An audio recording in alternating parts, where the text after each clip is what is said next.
So there's going to be a couple things. Mm, Can you guys see the screen? This yeah. change? Yeah. Okay. So uh, before I know everybody says, okay, I want to do a listing presentation. What do I do? Right. Mm, So um, at the end of the day, it has a lot less to do with the numbers and the price than and the marketing even than it does to do with um, you knowing the client. Right. So when I'm going to go through the stuff, but I can promise you this stuff at the beginning will make the ending a lot easier. So I know a lot of agents, when I talk to them about their listing presentation, they want to skip to the end. Show me what we do to sell the house. I know you guys have both asked me that. Renee's asked me that. What do you guys do to sell the house? So that's part of the listing presentation, but that's the ending of the listing presentation. I never talk about the price until they've already agreed to work with me. Right. So you're going in, you're doing a listing presentation. The seller's going to want to know the price, right? They have a lot of uncertainty around it, so they're going to want to know the price and what you're going to do to get the listing sold. But that's just the ending part. So I want to go through the beginning, and I can promise you, if you guys do this at the beginning, the ending will be so much easier. They'll tell you, okay, where do we sign? Or they'll say, that sounds great, let's get started.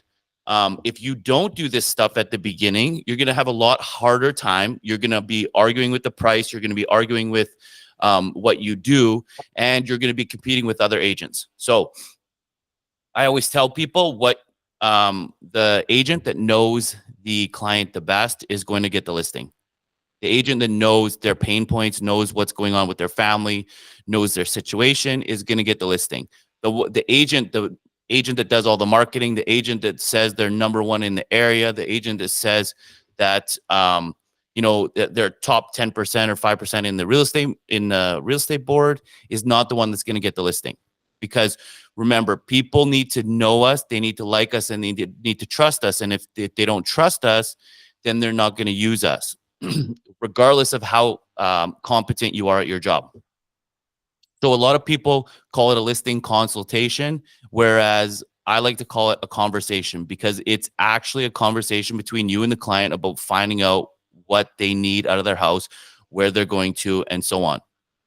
And so it's important to know your actual numbers. Harmon learned this one last week. 90% of the appointments won't cancel on you. So 1 out of 10 will cancel on you, which is kind of normal, kind of par for the course. People are going to cancel. They're going to change their plans, or they're going to change their mind. They're going to call a different agent, or one of the agents that came in before you got the listing before you can even get there. So knowing your numbers is going to be super important. You'll win 65% of the listing appointments, and this will be different for everybody. Sometimes it'll be 50%, sometimes it'll be 95%. It depends on how good you are. So this is another one of those key performance indicators. How well do you convert those listing appointments? 65% is a pretty average number across the board. If you're less than that, you need to work on some stuff. If you're more than that, you're doing something right, and you need to probably teach all of us a class, right? So the listing in this market sells 95% of the time. Now, I can tell you from markets like 2010, that's more like 30% of the time. 2008, that's more like 15% of the time, because everybody wanted more because they overpaid for their houses. So basically how it works out is you will close 55% of the listing appointments that you go on, right? So those are the numbers. So you should know your numbers inside and out in order to know where you need to get better, and know how many appointments you need to get to actual transactions. You want to do 30 transactions, how many listing appointments you need? You should be able to tell me those numbers. So the most important part is prior to the appointment, and this is what sets everything up. This is what makes sure that the listing appointment is going to go according to plan. If you're just going in there and you haven't done any of this stuff, and I know this is going to sound really weird to ask, and I know this is going to feel like you don't need to do it, but I can promise you the listing appointment goes a lot smoother if you ask these questions prior to the appointment. So this is not necessarily the first question that you're going to ask, but this is by far the most important question that I ask somebody before I come out. So if what I say makes sense and you feel comfortable and confident that I can sell your home, Are you planning to list your home with me when I come out on Thursday? It's a very simple question, but what you're basically asking them is, when I come out on Thursday, is there anything else that you need to wait for? Because if you need to wait, if your husband's not going to be there, or you need to wait for your mother-in-law to fly in from India, or you need to save up a down payment, then we're probably jumping the gun on this. So Renee asks this question a lot. If what we say makes sense and we come out there on Thursday, are you ready to list your home at that moment? If they're like, no, we got to do some renovations, no, I got to declutter, then you're probably jumping the gun. And then the only reason that you would go out there on Thursday is to build a relationship with them, which is a completely different thing, but it's also good. It's like going out with a buyer for the first time. You're going out there to build that relationship. You'll give them that one, but I wouldn't show my cards if they're not ready to list at that time, because you know what's going to happen. You're going to leave your stuff on the table. And I could tell you from experience, this happened to me a lot. A lot of times when I win that listing, the seller hands me the other agent's stuff and says, this is what I got from the other agent, and they give it to me and they let me leave with it. So a lot of times in the Fast Forward group, they talk about this, that other agents will steal your marketing plan. They'll steal your listing presentation. And what I say is, go ahead and steal my marketing plan or my listing presentation, because a lot of my listing presentation has to do with the client and not with what I bring in the pamphlet or the list or the comps or whatever. So are you ready to list your house if I come out there? If I come to your house, are you ready to list that day? If the answer is anything but yes, then we've got to make some adjustments. So that's not the first thing that you're going to ask, but that's the most important thing. Where are you moving to? And then learn more about that. Tell me more about that. Is it about work? Is it about kids? Is it about being in the right hockey program? Is it that your kid has special needs in their schools? So you want to know their why and their motivation. Where are they moving to and their motivation? This is going to help you when you get there on the listing presentation, because you already know so much about them. Okay. Now, this is going to be an important part. So you want to know what the price, and Harmon just had this happen to him the other day. You want to know the price that they have in their head. So they're going to say, well, you tell us what the price is worth, or sometimes when these people don't believe you, they're going to say, you tell me what the price is worth. I already have a price in my head, but I'm not going to tell you. And you know why somebody would say that? Because they don't trust you. So they don't trust that you have their best intentions in mind, and you might just want to sell the property and make a commission. So this is pre-trust. Once they trust you, it's a completely different story. But what you would say is, don't worry, when I meet with you on Thursday, I'm going to go over all of the market data, but just so I have your goals in mind. So it's not like, hey, what do you think your house is worth? They're going to say, are you an idiot? You're the professional. You should know what my house is worth. But so I would say it like this, just so that I have your goals in mind. What do you want to list your home for? And what do you want to get out of it? Right? Now you have an idea of their price. This happened to Harmon the other day. She's like, we just want to make sure that we're getting the right price for the house. Well, what price do you want for the house? And then she's like, I don't know. So if they tell you a price, so those two little things on the bottom there. So if they tell you a price, we want to get 700. And then I say, okay, 700, we'll go over the data and we'll see if that's a fair market value. What price won't you go below? So right now you're just kind of feeling them out, feeling where they're at. Because sometimes they'll tell you 700, they'll actually go to 650. Okay, perfect. And then you can even go a step further and go, if I had a cash buyer right now that would buy your house for 650, would you just want to move and not even list the place? So you're kind of trying to feel them out where they're at on price. Because if you go and you pull the comps and everything's in the 625 range and they've told you 700, you might not even go on this listing presentation. You might just have the conversation before you get there and just say, hey, look, I'm going to send you the comps, go over them. Let me know what you think. Because if they're listing with you based on price, there are some other agents going to come in and tell them, buy the listing and tell them it's worth 700,000 and then lower it to 625 in a month and sell it. I've done that before too. So, so if they say something like, so that's if they give you a price. If they don't give you a price, if they say, oh, we don't know the price, or we'll come up with the price, I'll say, okay, great. So you're open to a list price based on the current market. So you want to kind of call them on their shit, right?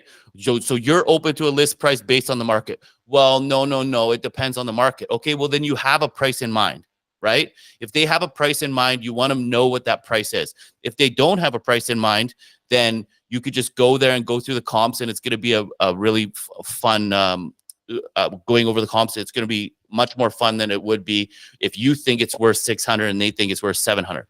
So you want to kind of get that out of them. And I use a bunch of different strategies. These are just a couple examples to get it out of them.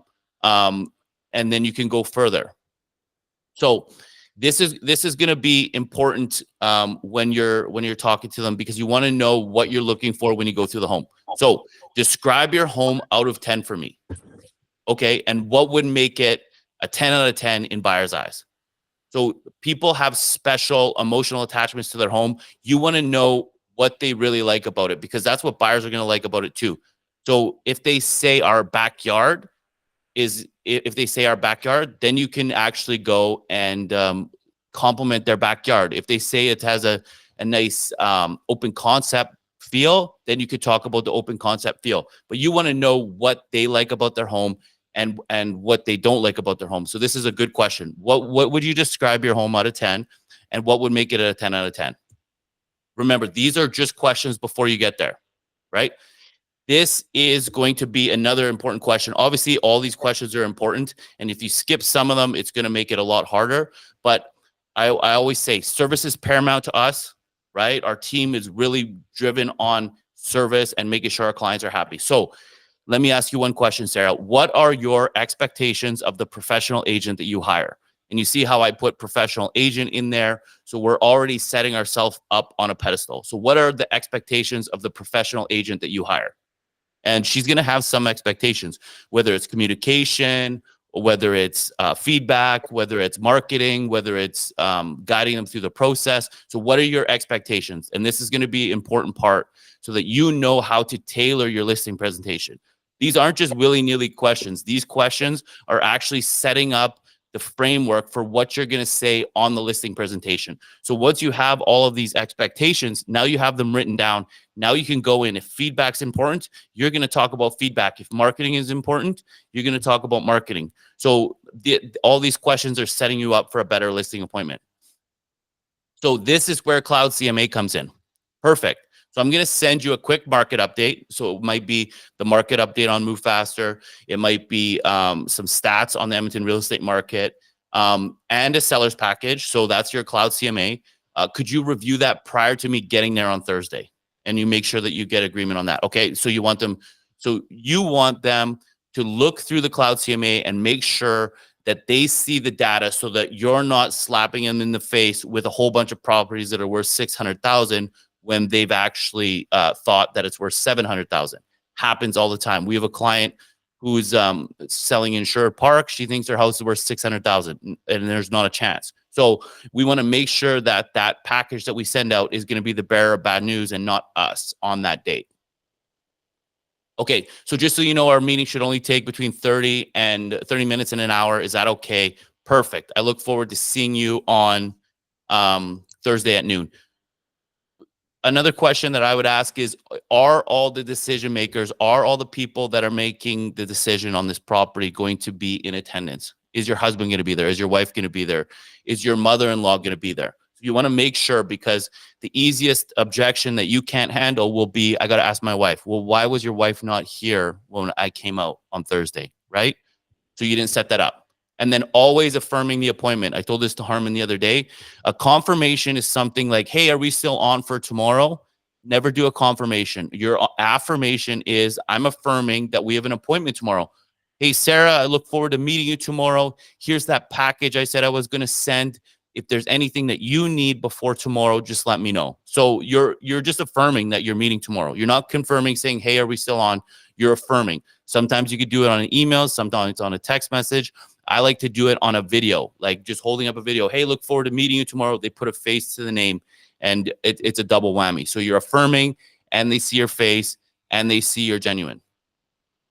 So this is when you get there. This is going to be the most important part. And yes, marketing is important. Yes, the price is important, but the relationship that you have with the client is the most important part. This is the reason that I put it in white. So How do we build that relationship, right? So there's a couple things. People don't trust other people who don't look in their eyes, and they don't trust people who smile. So that's an important thing that we need to force ourselves to do if it's not natural for us. Look at them in the eyes when you're talking, even look at them longer than normal. Like the longer you look, the more confident you are, and make sure that you're smiling, right? Um, so the listing appointment is about the lead. So what is their motivation? What is their inspiration? Like this has nothing to do with the agent. This is a purely about the lead and what they want to do. Like they're moving a house. They're not just selling a house. Like Josh talked about equipment. They're not just buying a Bobcat. They're not just buying a skid steer. They're literally, it's a move in their, with their family. There's something that's happening in their life. It's not just buying something. So this is all about the lead. Make sure that this listing appointment is all about the lead. It's not about you. So this is a quote from Steve Jobs that I've liked, and I've always had this up. Get closer than ever to your customers, so close that you can tell them what they need before they realize it themselves. Nobody realized that they needed an iPhone, right? Nobody actually realized it. He knew what clients want. He knew like the computers that they want, what they do on a daily basis, everything. So he knows what they want before they even know it themselves, right? You know what your clients want out of the sale before they even know it themselves, because you're asking these questions. And we're going to go through what clients actually want a little bit later. So why would you lose a listing presentation? You don't lose a listing presentation because you're a new realtor and you don't know what you're doing. You don't lose a listing presentation because you advertise less than the other agent. You lose because you got out relationshiped, if that's even a word. You lose because the other agent had a better relationship with the client than you did. And this is a big one, what I see new agents do. You're transactionalizing, which I don't even know is a word as well. You're transactionalizing each lead that you deal with, whether it's buyers or sellers. You're creating them as a transaction, and they're not a transaction. There's a huge thing going on in their lives. It's one of the biggest decisions that they'll ever make. So when you turn them into a transaction, they could feel that you're turning them into a transaction.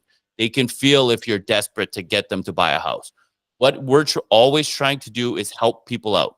And if you can help them do the next step or help them in their journey, you're going to be successful. Okay.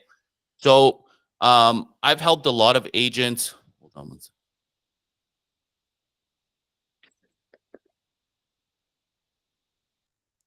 I've helped a lot of agents work on their listing presentations, and I've seen probably 50 to 100 different listing presentations.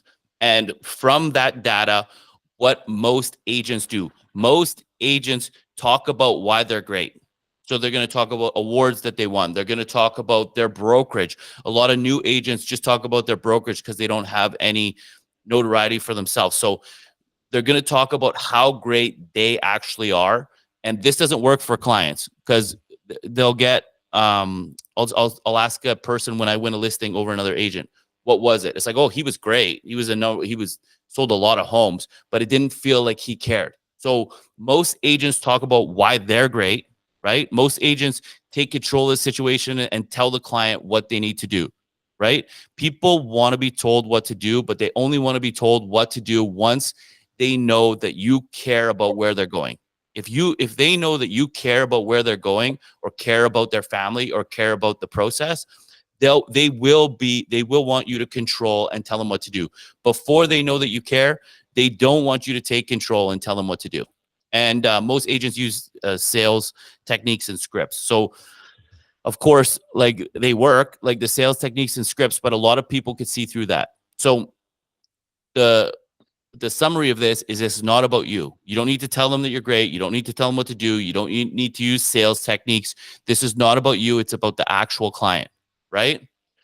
Now, if you want to touch on what you do, I will touch on it, but I'll touch on it in a very brief way. Like, yeah, of course, you're probably hearing from a lot of agents that they do digital photography, 3D tours, all that stuff. Of course, we do digital photography and 3D tours and social media ads. And this is just a baseline, right? We do twilight photos and online advertising, open houses, all that kind of stuff.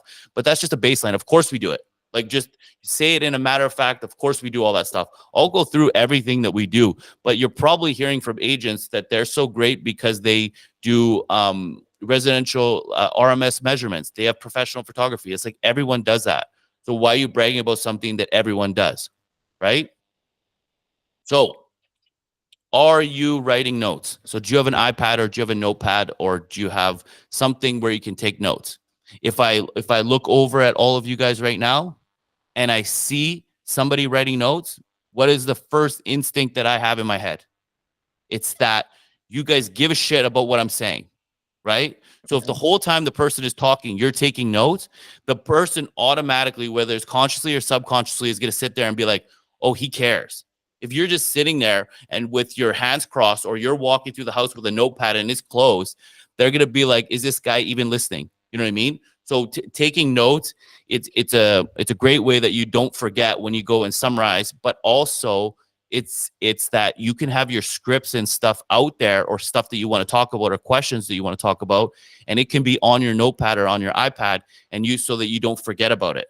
So they could see that you're writing notes, but you also have the next page where there's stuff that you want to talk about. So people who are interested are interesting. So if there was a study where this guy went to a seminar, and all he did was ask people questions about themselves. And it was this guy's wife. Everyone would go to him and say, your husband's so amazing, your husband's so interesting. And then she would ask, like, well, what do you know about him? And they knew absolutely nothing about him, because all he did was ask questions. People like to talk. The number one topic that people like to talk about is themselves. So if you can get people talking about themselves, they're gonna like you, right? So just like we did all of those questions at the beginning before we got there, it gives us a great idea of what's going on with them and what we can do and how we customize our marketing plan. These are the questions after, and I know these are going to sound like silly questions, and when you first start asking them, it's going to feel a little bit weird to ask them, because I know you just want to get right to the end and say, hey, let's talk about listing the house. Let's talk about signing the contract. But this is going to make it so much easier for you in the end. So, Sarah, what's that one characteristic that you look for in a real estate agent? Tell me that one characteristic. And this is going to make them think, right? And remember, this is like dating. Like, what kind of partner are you looking for? Okay, amazing. So now you could talk about that kind of partner and how that fits with you, right? Sarah, what does great service look like to you? These are great questions. And get them to tell me more about that. Tell me more about that. Sarah, what are your expectations of me? This is going to be a huge one, because unrealized expectations or unverbalized expectations are going to result in disappointment for either you or them. So you want to make sure that the expectations of you and the expectations of them are verbalized. So what are your expectations of me? And it's like this might seem like it's like these are redundant questions, but this is going through all of these questions. By the end, the person's going to be like, oh, Matt gets me. He knows exactly what I want. He knows exactly what I'm looking for. Whereas the other agent that comes in and says, oh, we're going to do so much advertising. I'm the best agent. I was top in my office for the last 3 months, blah, blah, blah, blah, blah. The person doesn't care about that. So, Sarah, what does incredible marketing look like to you? So instead of saying we do a ton of marketing, you ask her what incredible marketing looks like to her. She might not even have an idea, right? So do people even know that you need to market in real estate? Some do, some don't. Do people care about marketing? Some do, some don't. What's a 10 out of 10 for communication, Sarah? Because I want to make sure that I'm communicating with you so that you have 10 out of 10 communication. So what is it? Do you want to be text, emailed, phone called? How often do you want a phone call? How often do you want to text? How often do you want to be updated? So something that I do for my clients is I update them every single Friday with the data on what's going on, what's happened with the listing and all that kind of stuff. But before I tell her that, I ask her this question. So what does 10 out of 10 communication look like for you? And then if she says that she wants to be contacted 3 times a week, I'm going to tell her, this is what I normally do. I contact on Friday. Do you still want to be contacted 3 times a week? Or would you rather wait till Friday, right? And then you can find out, no, I would rather know on Wednesday. I would rather know after the weekend on Monday. Here's another good question. What would really frustrate you as this relationship goes on? It seems like an odd question, but you want to know what would frustrate them. If my house sits on the market for more than 30 days, that'd be frustrating. If I don't know what's going on with the showings, if I'm not getting feedback, if people aren't telling me what they like, what they didn't like about the house, what could really frustrate you as this relationship goes on? What are your past experiences? Right? So we always want to know how many homes have you bought and sold in the future? What are your past experiences? And the reason that I ask this is because I want to amplify the positives and minimize the negatives. So what positives have you experienced with the real estate agent in the past? Okay, what negatives have you experienced with an agent in the past? You want to know these, because if they start telling you that, and I did this many years ago. I don't even know when it was, when I was selling my stepdad's house. And he didn't even tell me. I think he told my mom or my sister. He said, Matt doesn't give me feedback on the listings, right?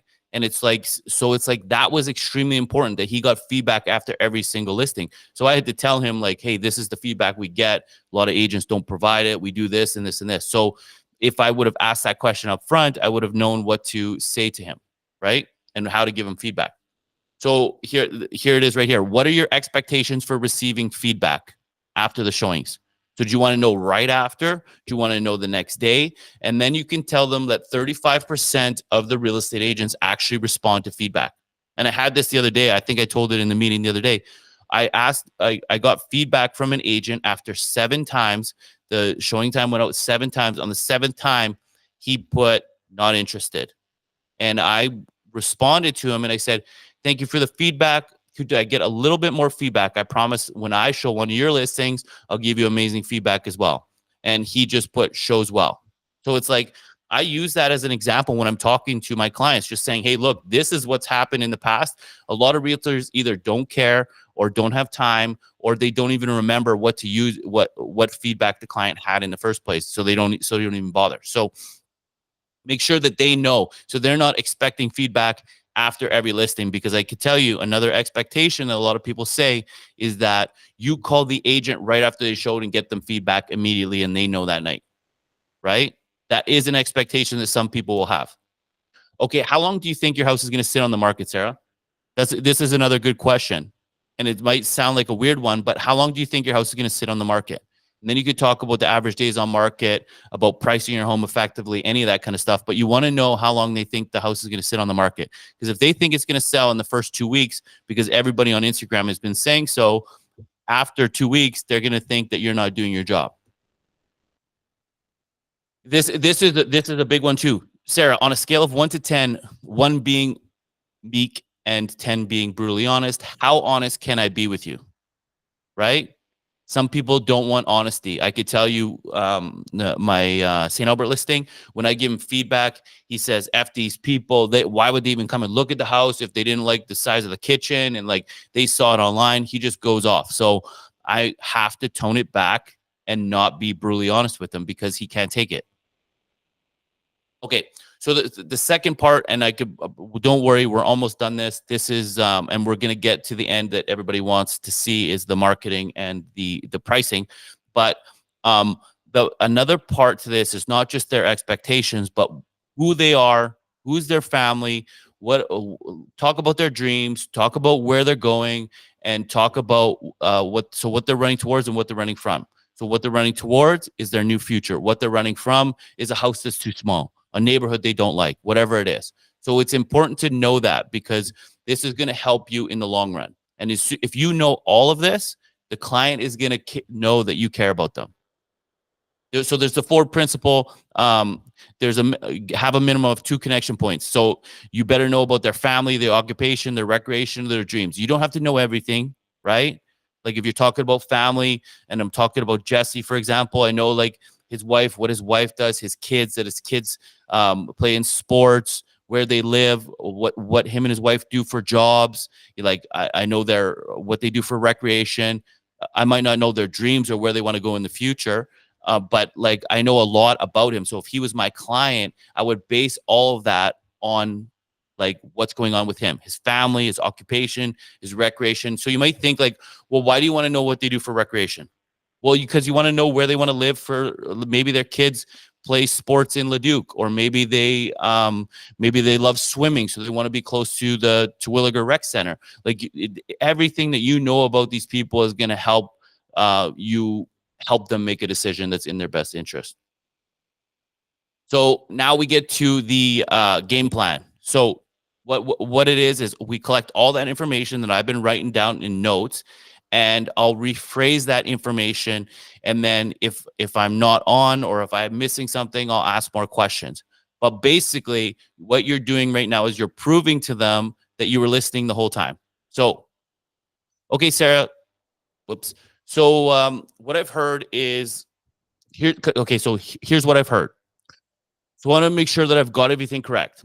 Daryl's got a new job, and in addition to that, you have a growing family. This sounds really exciting based on this sounds like exciting things in your life based on the energy you've shared with me. So getting into a bigger house that's closer to Leduc, but inside the city for the better schools for Kyle and Cindy is important to you.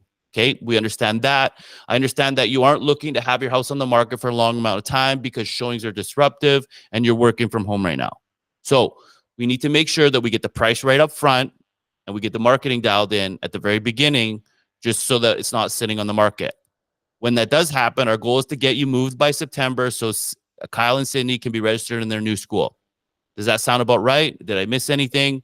So you're basically summarizing everything. Like, obviously, I just made this stuff up, but this is what you want to say. You want to have something, you want to have notes, and then you want to read back to them, and then they understand, oh, perfect, he actually understands me. So you've summarized it, right?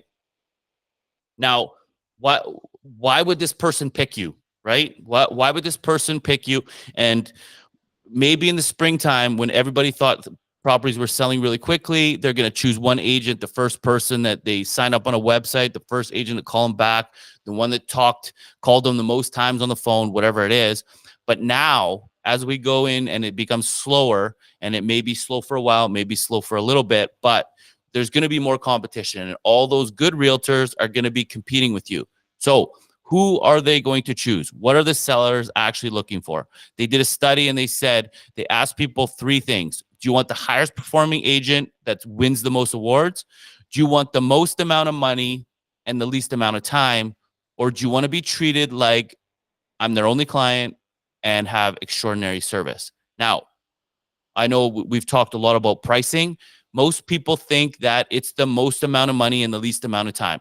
Now, it is about the money, but if the money doesn't matter if you're getting shit service, right? It doesn't matter what you do. The money doesn't matter if you don't trust the person you're dealing with, right?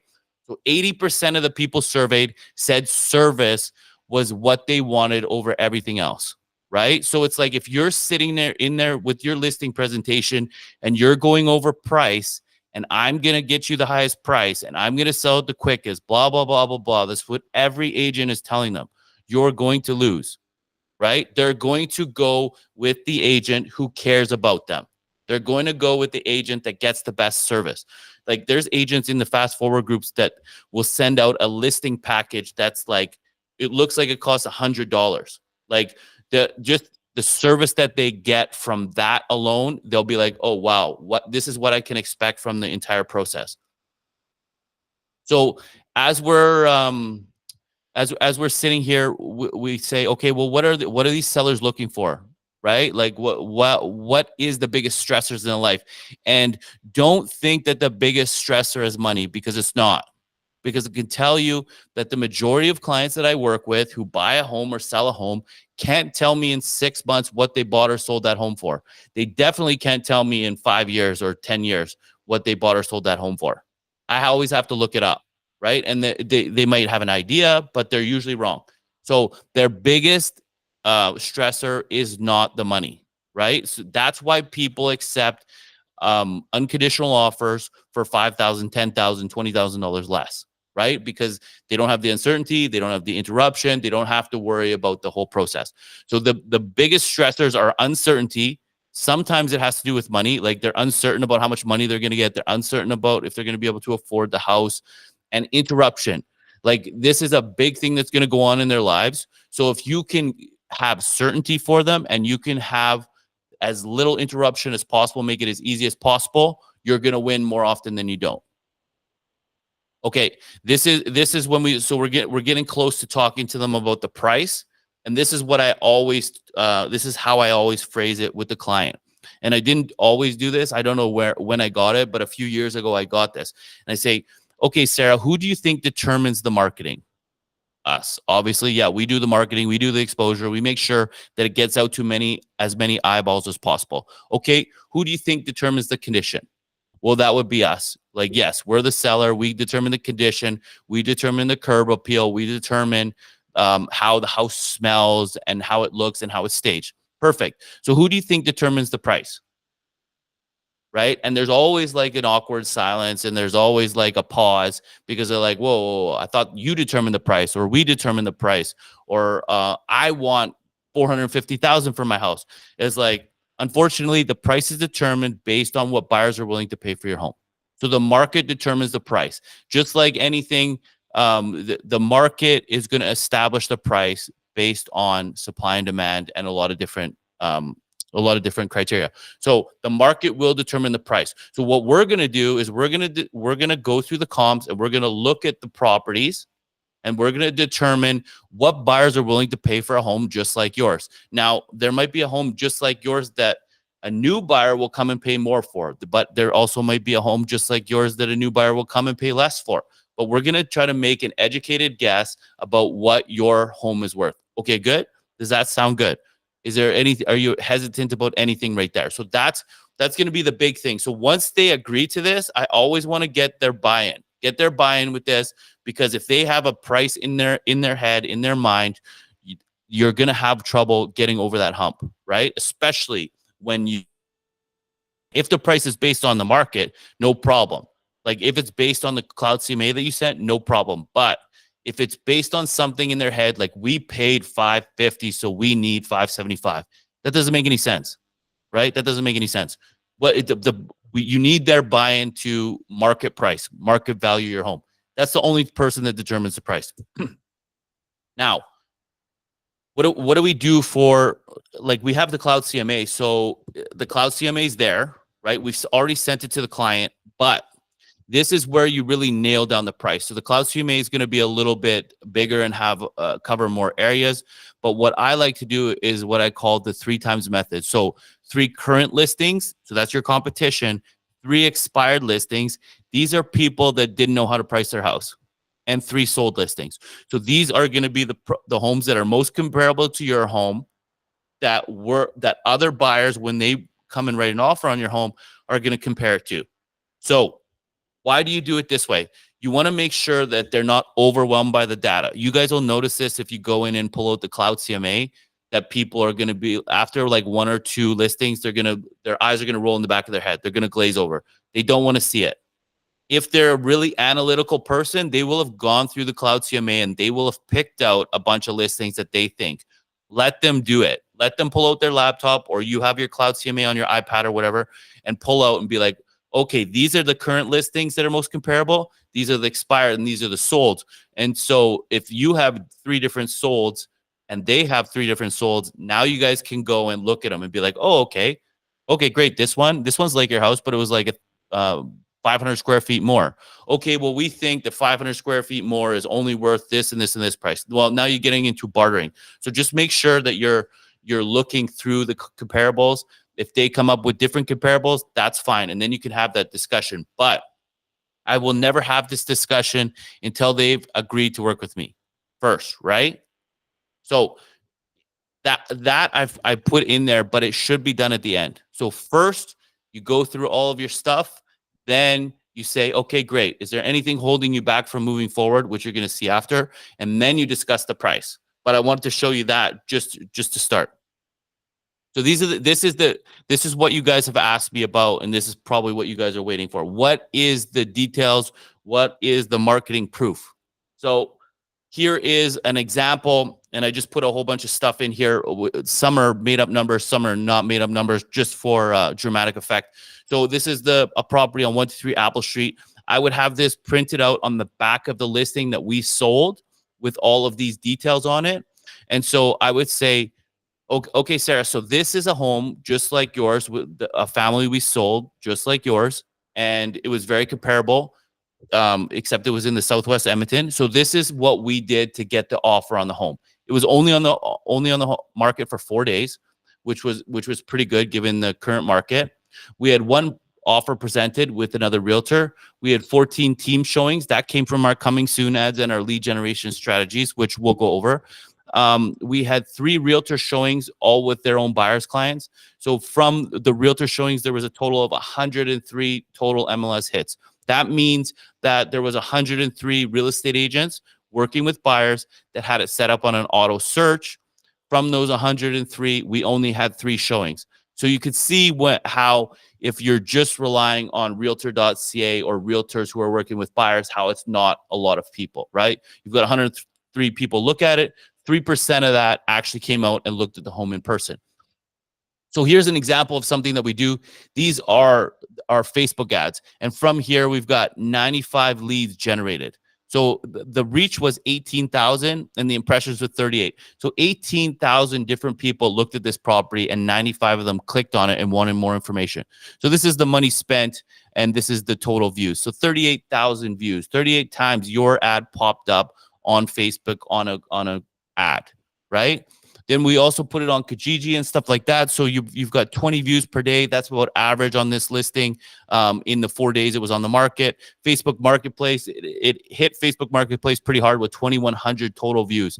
So a whole bunch of people looked at it on Facebook Marketplace. Now, Facebook Marketplace is super busy in the winter months when people aren't looking at houses, and it slows down in the spring months because people are usually working with real estate agents. So you have to take this with a grain of salt. But we had no sign calls. So you could see how a realtor who just puts a sign in your front yard and hopes for somebody to drive by and come and ask to view the property, how that wouldn't work in this scenario, right? So now you're talking down the other real estate agents who all they do is put a sign in the front yard. And I could tell you there's a ton of sellers out there that are like, that's all my realtor did is put a sign on the front yard and do nothing, right?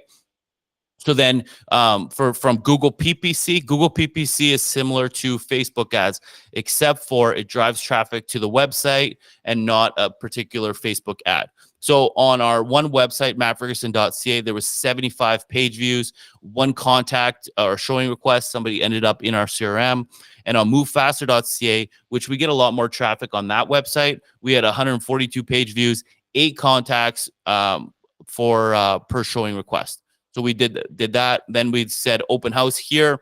So now we like to do this thing called a virtual open house strategy where we hand out flyers in the neighborhood, invite all the neighbors. You know, a lot of people don't want the neighbors to come into their house, but we feel like a strategy is to get all the neighbors to come to the house because they'll invite people that want to move to the neighborhood, their friends, their family, whoever. So they're going to pump it out to everybody. We just want to get them to come in and see the house.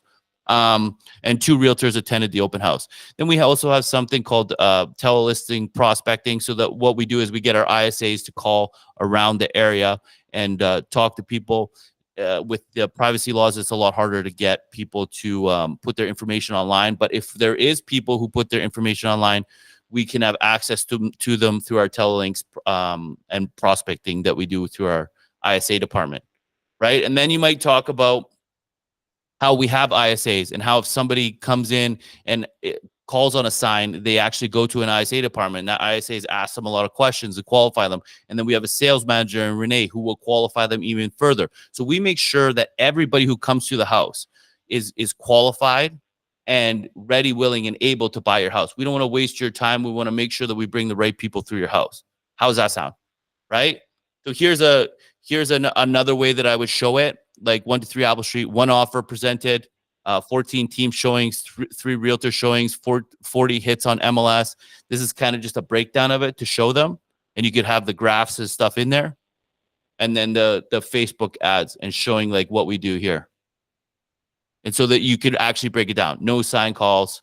And then this is like AdWords that we do, SEO, stuff like that. So it kind of just breaks it all down in so they could see it. So now you can see, Sarah, how a marketing plan like this can get the right exposure and maximize the price for your home. Is there anything else holding you back from getting started right now? Right? So this is when you go for the close. This is called presumptive close. You're saying, Kate, this is all we got. Here we go. What do you want to do? Do you want to get started? And if they say yes, then you get started on talking with the price. If they say no, and they say something like, okay, well, let's talk about the price first. It's like, oh, don't worry, we're going to get to the price. Like I said previously, we're going to talk about the market value of the price, and we're going to go through all of the comps to make sure that we're pricing the home effectively to get it sold in the quickest amount of time. But before we get there, I want to make sure that we're the right fit for you and that you're confident that we're the ones that can get your home sold as quickly as possible, right? Is there anything holding you back from moving forward?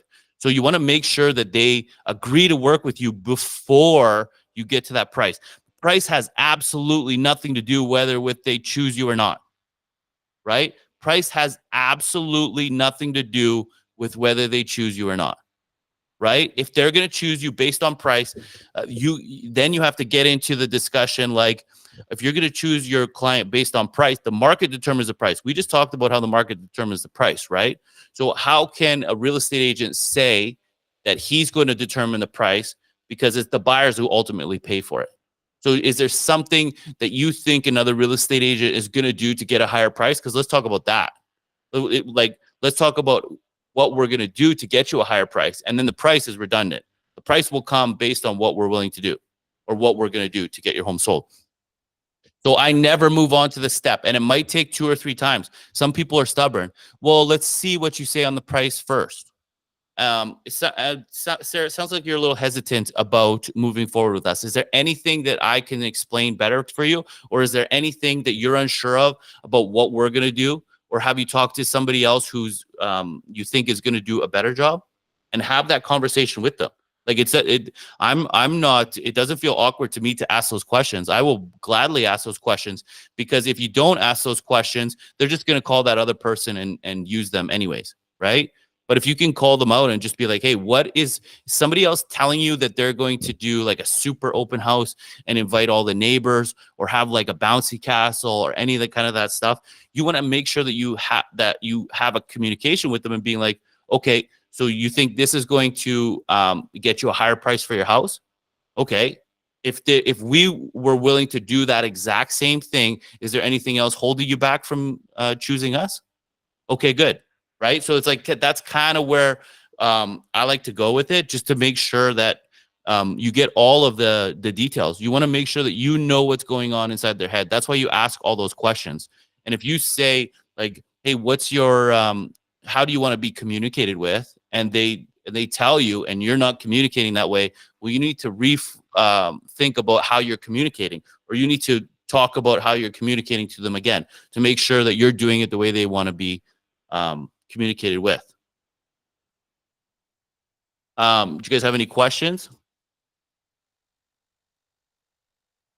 Now that's the baseline, right? So that's the baseline of the listing presentation. Now, you could have a 30-minute conversation on the price alone.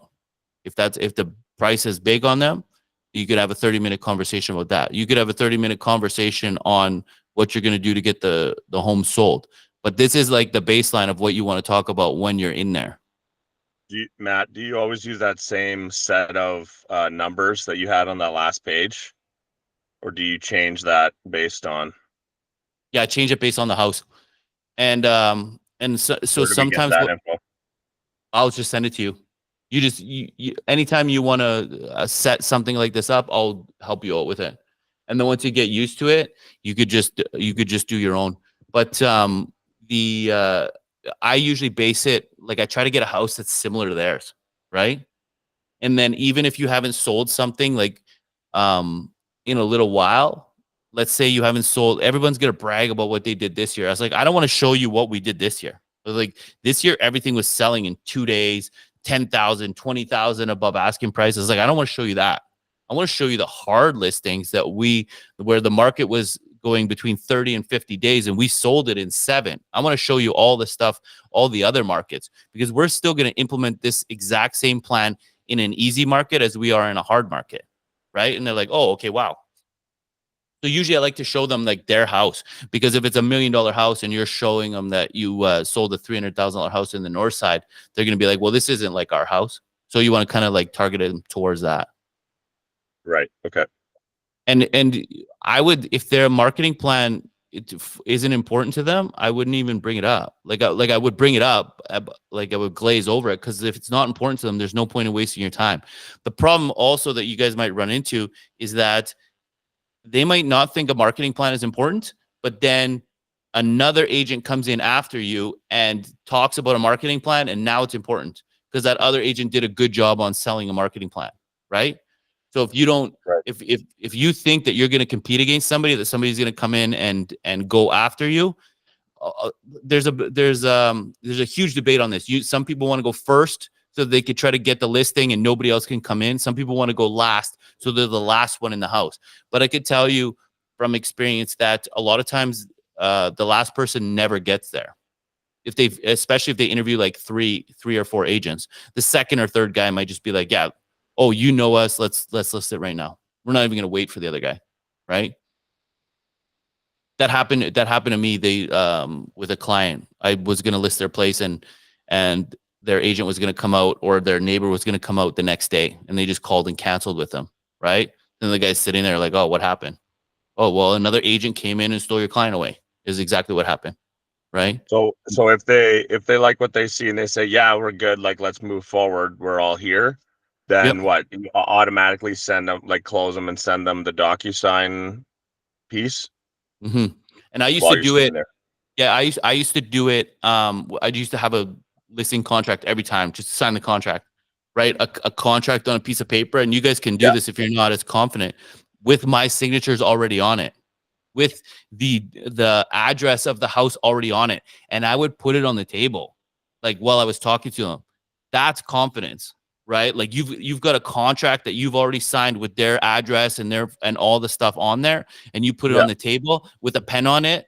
Like you're just assuming that they're going to list with you, right? And sometimes that confidence just wins them over. Or you pull up, you just have the DocuSign, and it'd be like, okay, I'm just going to fill in the DocuSign here, and you put it on your laptop or you put it on your iPad, and then just send. Boom. Okay, what's your email? What's your legal name? Okay, what's your email? And you have the template, and it just goes boom, and it's there. And so you could fill it out right there. With DocuSign, it's just so easy now, right? Yeah. So, do you have like questions? Because I know that this is more of a framework, not so much like, you know, an actual script of what to do, and then you just got to free ball off it, right? You're joking around, you're having fun, you're building rapport, you're talking about their family, you know, their kids joking around, you're petting their dog, all that kind of stuff.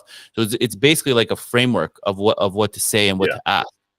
And the more that you can know, like the more pages of notes you have on these people, the better your chances of getting the listing. Like everyone wants to come. So I do the exact opposite of what most new agents do. Most new agents come with a whole bunch of data and then leave with nothing. I come with nothing, and then I leave with their life story. Do you know what I mean? It's like I know like I could write a biography about them. So that's how you win in this. And I know it's not what you're used to. It seems counterproductive, but I can promise you, like, this is how you get clients like long term, and they recommend their friends and their family and everything. All you want them to think is that you care. Like that's it. Yeah. It's very similar to any sales, really. Like that's how you differentiate yourself from someone else. No one wants you to sit there and read off a spec sheet or read just data dump on them. They want to deal with people that they think care about them, for sure. Mm-hmm. Get in the skid steer. Check out the air conditioning. Spin it around. Check out this feature. Check out, like, you know what I mean? Like that's what they want. That's what they want. Not, oh, like this is the warranty on this thing is phenomenal and blah blah blah blah blah. You know, like we're the best in the business. All that. The people don't want to hear that, right? Yeah. Even if it's a company like you buying a skid steer or whatever, right? So For sure. Do you have any questions? Do you guys would you feel confident going in and doing this, or is it like you think it's weird? Is there anything you would say Not differently? really. Only the thing is we never experienced it. Mhm. Once we get few rejection, then we'll learn it better. The beauty is though, you have experienced it. You sat Mm. across the table for somebody and learned about them how many times in your life? You know what I mean? So many, and that's all it is. Don't worry so much about the don't worry so much about the listing and all that kind of stuff. Just get in there and learn about the people. Like, who's the last person that you just met brand new and you went for dinner with and like learned a whole bunch about them? Just mimic that. If the person after is like, hey, this is really fun, let's do this again. Well, do that again and again and again. Right? It should be an enjoyable experience. It shouldn't feel like you're meeting a lawyer, right? And he's going over this. Well, this is our billable rate. This is what we're going to do. This is how we're going to keep you out of jail. This is how we're going to keep you from getting sued. You know what I mean? Like, it shouldn't feel like that.